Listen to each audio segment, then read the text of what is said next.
자, 뭐 자고 일어나니까 뭐 없어졌더라. 아니면 뭐 또 자고 일어나니까 뭐 동그라미가 한 2개, 3개 붙어 있더라. 뭐 이런 뭐 우스갯소리도 아닌 우스갯소리 하셨습니다만은 이게 그만큼 이제 코인이 가격 변동성이 커요. 실제로 보니까 뭐 하루에 몇백 % 왔다 갔다 하는 경우도 실제로 저도 봤거든요.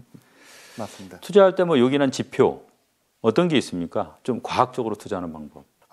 워낙 리스크가 많은 종목이기 때문에 과학적으로 투자한다고 해서 이건 하나의 장치일 뿐이지 그 이상 역할하기는 쉽지는 않지만 2가지 측면을 봤으면 좋겠습니다. 정성적인 측면 분명히 봐야 되고요. 그러니까 하나의 코인을 투자하기 위해서는 이 코인이 어떤 코인이고 이 팀이 어떤 팀이고 무엇을 하는 사람들이고 그리고 여태까지 무엇을 했고 뭐 이런 활동들을 좀 체크해 볼 필요는 있다고 생각을 합니다. 결국에는 이 팀이 무엇을 만드는 것이냐 이걸 꼭 봐야 되니까요. 그리고 이제 정량적인 측면에서는 이제 그 크게 거시적인 부분도 좀 살펴볼 필요는 있습니다. 뭐 예를 들어서 뭐 미국의 통화 정책이 어떻게 변화하느냐, 뭐 나스닥 어떻게 변동하고 있느냐, 그 다음에 뭐 우크라이나 같은 지정학적 이슈 이런 것들에 따라 역시 코인 시장도 같이 움직이고 있거든요. 그래서 이런 부분들도 좀 고려하실 필요는 있고요. 그 다음에 지표적인 측면에서 이제 지표적인 측면에서 보게 된다면은 뭐 기본적으로는 수요와 공급을 보시는 게 맞다고 생각을 합니다. 수요 공급을 본다는 얘기는 예를 들어서 비트코인의 경우에 해당 거래소에 비트코인이 얼마만큼 지금 더 들어오고 있느냐, 좀 빠지고 있느냐. 아무래도 코인이 들어온다라는 거는 매도하기 위해서 들어올 확률이 높지 않겠습니까? 그리고 동시에 만약에 빠진다라고 하면은 그만큼 매도 포지션이 빠지고 있다라고 이렇게 보는 게 맞을 것 같고요. 반대 측면에서 보면 이제 원화나 우리나라 기준에서는 원화나 또는 이제 해외에서는 스테이블 코인이 어떻게 움직이느냐 하는 부분도 같이 좀 따져보시는 게 좋을 것 같습니다. 다만 이제 스테이블 코인 같은 경우는 해외에서도 모니터링이 되는데 원화 같은 경우는 이제 거래소에서 별도로 정보 제공은 해드리진 않고 있어서 좀 보시는데 좀 한계점은 좀 있는 상황이긴 하고요. 그리고 선물 시장에서 롱 포지션, 숏 포지션이 어떻게 변하느냐 하는 부분들도 좀 체크해 두시면 좋고요. 그리고 이제 미래 가격이 어떻게 변하는지를 좀 가늠할 수 있다는 뜻이죠. 네, 방향성을 좀 볼 수는 있습니다. 그리고 뭐 추가적으로 뭐 퓨어 멀티플 이런 것들도 좀 참고를 해보시면 좋지 않을까 싶습니다. 가상자산도 이건 공부를 좀 많이 해야 되겠군요. 세상에 쉬운 게 없습니다. 돈 벌기는 특히 어렵죠. 새로운 이제 대통령 당선이 나왔습니다. 다음 달 10일이면 이제 정권도 바뀌고요. 이 윤석열 당선자, 윤석열 대통령 업계에서는 뭐 호재로 보고 계십니까? 좀 악재로 보고 계십니까? 업계에서는 뭐 우선은 사실 대선 결과가 나오기 전부터 호재로 보고 있었습니다. 왜냐하면은 양당에서 다 그 MZ 세대 생각을 하셔서 가상자산에 대해서 많이 좀 정책을 좋게 말씀을 주셨어요. 뭐 비과세 한도도 5천만 원으로 올린다는 얘기도 해주셨고, 그 다음에 뭐 윤석열 당선인 같은 경우에는 저희 그 가상자산을 위한 그런 관리청을 만들어야 되겠다, 뭐 이런 아이디어들도 내고 계셔가지고 이런 부분들은 당연히 호재라고 보고 있고요. 과거에 이제 그 전 정권에서는 저희가 어떤 그 지침이나 어떤 방향성이나 이런 부분이 사실 없었던 부분이 많이 안타까웠기 때문에 그런 측면에서 보면 저희도 뭔가 발전적인 뭔가 산업 발전을 위해서 행동할 수 있는 뭔가 방향성이 잡히지 않을까 기대하고 있습니다. 작년부터 이제 NFT 아마 뭐 정말 많이 들은 얘기예요. 이제 새로운 투자처로 각광을 받는 것 같은데 빗썸도 NFT 시장 진출한다는 얘기가 있던데 맞습니까? 네, 저희도 지금 NFT 시장 진출을 준비하고 있습니다. 지금 NFT 시장, 뭐 P2E 시장 다들 뭐 관심 있게 보고 있으신 시장인데요. 기본적으로 NFT도 가상자산과 관련되어 있고 이 가상자산을 거래하기 위해서는 거래소가 필요하다. 이렇게 저희가 똑같이 생각을 하고 있고요.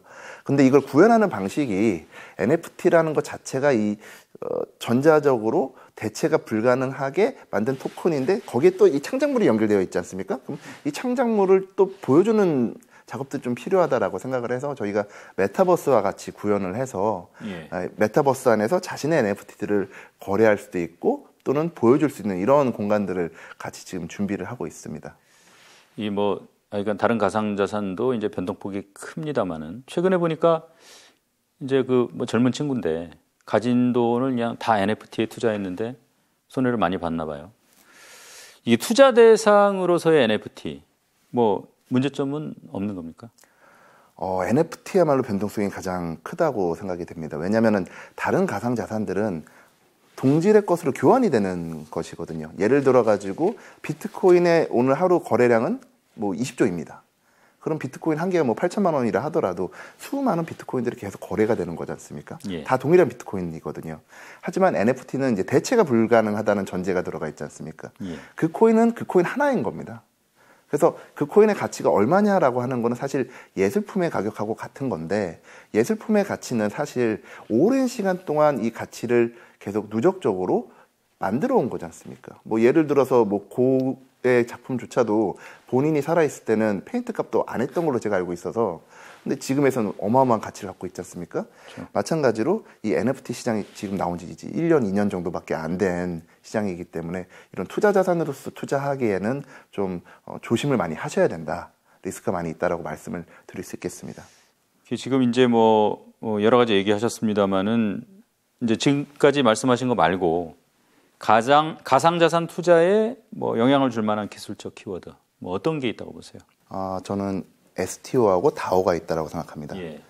먼저 STO를 말씀드리자면 STO는 이제 증권형 코인, 뭐 증권화 토큰이라고 말씀드릴 수 있는데요. 예. 저희가 권리로 갖고 있는 그런 재산이나 자산들을 잘게 쪼개가지고 그것을 토큰화 시켜서 코인화 시켜가지고 사람들이 사용할 수 있게, 거래할 수 있게 만드는 그런 개념입니다. 예를 들어서 뭐 강남에 아파트를 하나 사려고 할 때 뭐 50억짜리 하나 사려면은 50억이 있어야지만 살 수 있는 건데, 우리 부사장님만 사실 수 있는 거네요. 저는 그 정도는 좀 못 되고요. 노력하겠습니다. 예. 네, 못 되고. 만약에 이제 그 STO가 들어와서 예. 이런 강남 아파트를 잘게 쪼개서 거래할 수 있게 한다면 제가 그때는 살 수 있을 것 같습니다. 예. 뭐 예를 들어서 아파트를 1000개로 쪼갠다면 뭐 한 50만 원, 500만 원 정도 있으면은 1000분의 1 정도는 제가 살 수 있는 거지 않습니까? 예. 그래서 그런 특징이 있는 STO가 이제 유행을 하지 않겠느냐라는 생각을 하고 있고요. 다만 이게 법이랑 관련된 거다 보니까 정부에서 이 부분은 좀 규제를 열어주셔야 되는 부분이 있습니다. 그리고 이제 DAO는 의사결정 기구입니다. 분산화된 의사결정 기구라고 얘기를 하는데, 이더리움의 스마트 컨트랙트 같은 것에다가 룰을 만들어서 그 룰대로만 움직이게끔 하는 그런 기구다라고 보시면 됩니다. 사례를 드는 게 좀 나을 것 같은데요. 예를 들어가지고 저희 뭐 국보다오라고 해가지고 얼마 전에 간송미술관이 재정악화돼가지고 국보 2점이 그 경매에 올라온 적이 있습니다. 그러면 이 2점을 누군가가 사서, 국가를 위해 사서 미술관 다시 돌려주고 그렇게 함으로써 국보를 좀 지켰으면 좋겠는데, 이러기 위해선 개인이 뭐 수십억씩 쓰면서 하기가 좀 어렵지 않습니까? 이럴 때 DAO가 작동하기 되게 좋은 환경이거든요. DAO가 뭐 캠페인을 하는 겁니다. 국보를 지켜야 됩니다. 모금하시죠. 그럼 이 DAO 자체는 이걸 지키기 위한 코딩으로 기본 세팅이 되고, 그럼 그 코딩대로 사람들이 기부를 하게 되면은 그 내용대로 재원을 확보해서 국보를 확보할 수 있는 이런 접근 방식입니다. 물론 이제 국내에서의 활동은 그 당시 실패하긴 했는데요. 뭐 이러한 형식으로 이제 DAO들이 이제 어떤 목적을 가지고 뭐 모금을 하고 그에 따라 집행하는 케이스들이 많이 지금 발생하고 있습니다.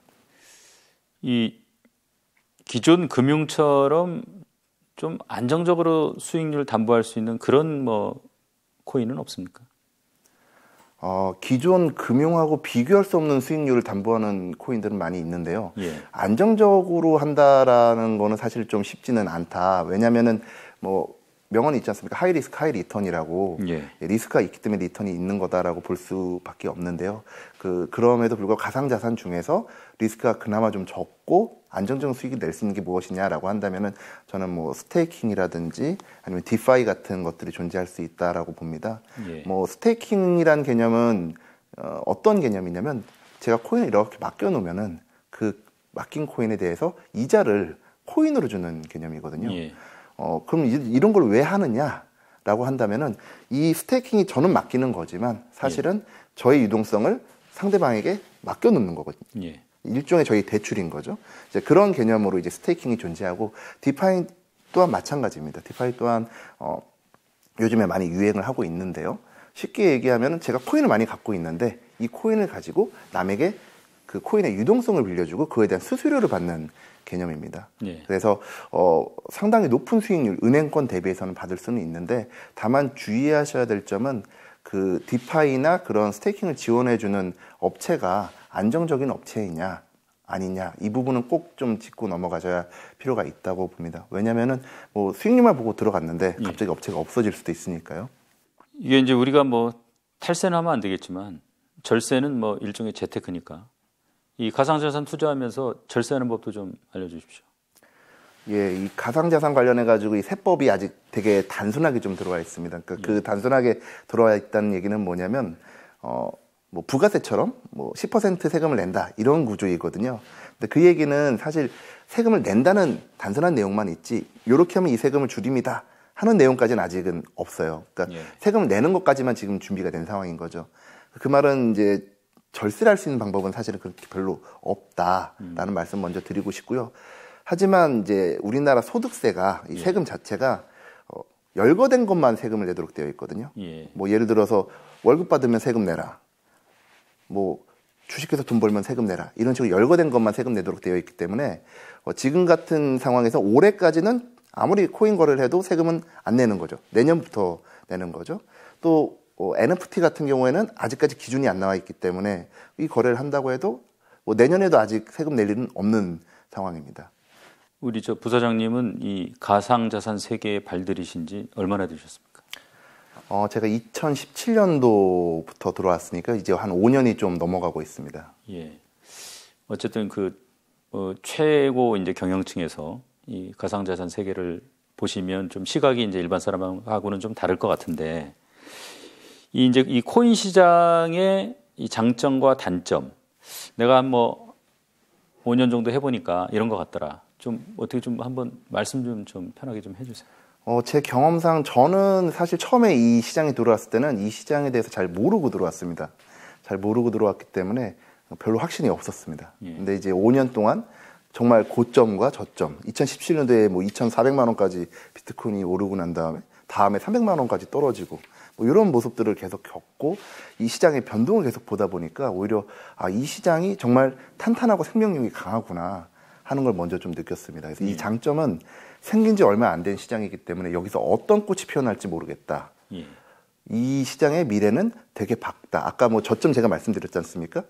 이 시장의 성장성은 계속 좋다. 이런 게 제일 장점이고요. 단점은 아직까지 우리가 많은 걸 경험 안 했기 때문에 모르는 게 많이 있다라고 말씀드릴 수 있습니다. 그러니까 단점조차도 모른다는 거죠.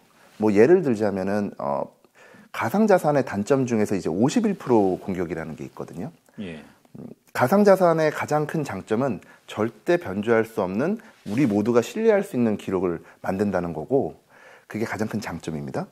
근데 그 장점을 지키기 위해서는 어려운 암호화가 들어가고, 그리고 되게 분산된, 되게 많은 각자의 다른 컴퓨터들이 이 작업을 하기 때문에 이 컴퓨터들을 절반 이상 해킹하지 않는 이상 이걸 할 수 없다, 바꿀 수 없다라는 내용인데요. 그게 이제 블록체인의 원리 중에 하나죠. 맞습니다. 근데 이것을 깨는 게 51% 공격이라는 게 존재합니다.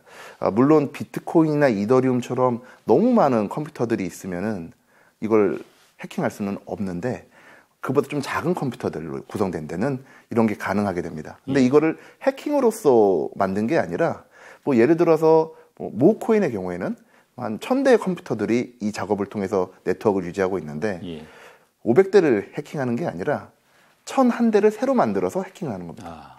그런 식으로 공격을 하게 되면은 이 기록을 변조할 수 있죠. 일시적으로.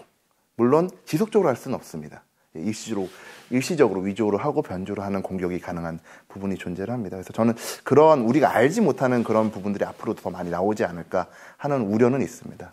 이제 기존 금융은 원장이 있어가지고 거기에 기록된 것만 보장이 되지만, 이제 새로운 기술에 의존하다 보니까 이 블록체인 어떤 기술의 그런 맹점을 또 노리는 그런 공격도 있을 수는 있겠군요. 맞습니다. 오늘 뭐 좋은 말씀 감사드리고요. 이제 마지막으로 코인 투자자에게 해주고 싶은 얘기가 있다. 한 말씀 좀 해주시고 오늘 순서 마무리하겠습니다. 아까 뭐 투자에 대한 이야기들은 좀 말씀드렸으니까 이건 너무 단순한 얘기라 사실 여기서 말씀드리는 게 맞을지조차 모르겠는데요. 근데 제가 많이 듣는 얘기들 중에 하나가 뭐냐면은 이 코인이 저희 거래소에 상장이 된다 하더라. 주위에서 아는 사람이 뭐 빗썸에 누구랑 알고 있는데 이 코인이 상장된다 하더라. 이런 좀 말도 안 되는 얘기들을 좀 많이 듣습니다. 그리고 누구를 안다, 뭐 이게 된다. 이런 얘기들을 기반으로 해서 투자하시는 분들이 생각보다 많으시더라고요. 근데 정말 말씀드리고 싶은 거는 그렇게 돌아가고 있는 시스템은 하나도 없습니다. 그래서 주위에서 뭐 이모가, 언니가, 뭐 형이, 뭐 오빠가 권해가지고 들어간다. 이런 투자는 꼭 안 하셨으면 좋겠다라는 게 제 꼭 드리고 싶은 말씀입니다. 뭐 새겨 들어야 될 얘기인 것 같습니다. 은근히 많습니다. 예. 예.